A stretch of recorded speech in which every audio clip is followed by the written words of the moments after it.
মুহূর্তে আপনাদের সামনে বক্তব্য নিয়ে আসছেন জাতীয় বিপ্লবী পরিষদের সংগ্রামী আহ্বায়ক খোমেনি হাসান ভাইকে তার মূল্যবান বক্তব্য রাখার জন্য অনুরোধ করছি। বিসমিল্লাহির রহমানির রহিম।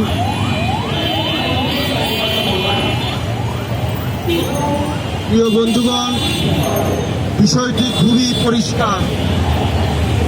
মিরাজ শেখকে গুম করা হয়েছে।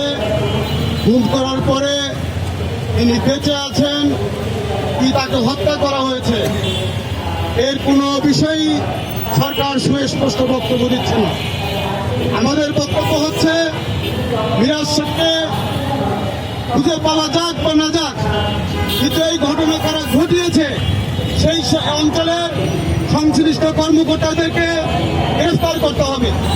যারা মিরাজ শেখকে গুম করেছে তাকে আন্তর্জাতিক গুম আইনের অধীনে শাস্তির ব্যবস্থা করতে হবে।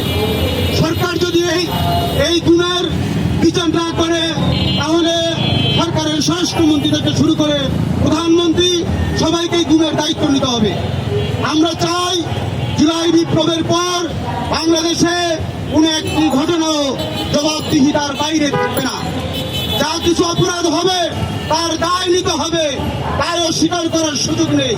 মিরাজ শেখকে যদি বেঁচে থাকে, মিরাজ শেখকে অবশ্যই অবিলম্বে তার পরিবারের কাছে ফেরত দিতে হবে এবং তাকে গুম করার সাথে যারা জড়িত, এই গুমের প্রতিবাদ করার তার মা, স্ত্রী এবং কুলকে যে পুলিশ গ্রেফতার করেছে তাদের সবাইকে বিচারের আওতায় আনতে হবে। আমরা বিশ্বাস করি জাস্টিস অ্যান্ড ডেমোক্রেসি পার্টি আজকে মিরাজ শেখের পক্ষে যে দৃঢ় অবস্থান নিয়েছে, সকল রাজনৈতিক দল এই অবস্থানের পক্ষে সংহতি প্রকাশ করবেন।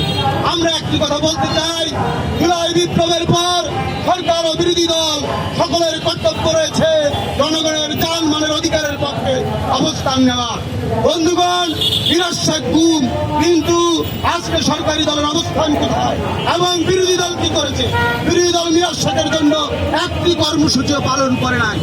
একটি কর্মসূচি পালন না করে আপনারা সংসদে নাটক করেন, রাজপথে নাটক করেন, এই ধরনের প্রস্তাবই চলবে না।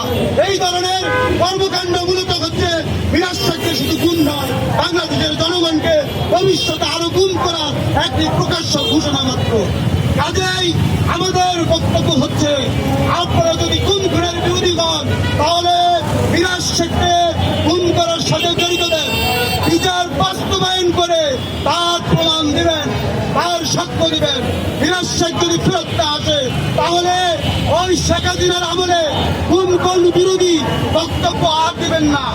এইখানে আমি আজকে একটা পরিষ্কার কথা বলতে চাই, 4 দলীয় জোট সরকারের সময় হাজার হাজার মানুষকে পরস্পর হত্যা করা হয়েছিল, বিচার বহির্ভূত হত্যাকাণ্ড করা হয়েছিল।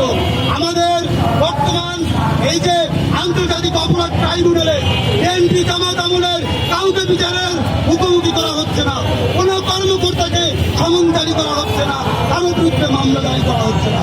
বুঝতে হবে, শুধু গুম খুন শেখ মুজিবের সময় হয় নাই, শুধু গুম খুন এই শেখ হাসিনার সময় হয় নাই, 4 দলীয় জোট সরকারের সময় গুম খুন হয়েছে এবং এই মিরাজ শেখের গুমের মাধ্যমে প্রমাণিত বর্তমান বিএনপি সরকারও গুম খুনের সংস্কৃতির বাইরে নয়। কাজেই যদি গুম খুনের সংস্কৃতিকে বাইরে না দেয় তাহলে আমাদের সুস্পষ্ট ঘোষণা, আমরা আপনাদের কাছে বেশি দিন যাবো না। আমাদের যাওয়ার জায়গা আছে। গুম খুনের বিরুদ্ধে জাতিসংঘের সুস্পষ্ট অবস্থান রয়েছে। আমরা জেডিপিকে আহ্বান জানাবো, সকল রাজনৈতিক দলকে আহ্বান জানাবো, বাংলাদেশের আদালত, বাংলাদেশের সংসদ, বাংলাদেশের আইন যদি গুম খুন বন্ধ করতে না পারে তাহলে আমরা জাতিসংঘের দ্বারস্থ হব, জাতিসংঘের মাধ্যমে গুম খুনের বিচার নিশ্চিত করবো।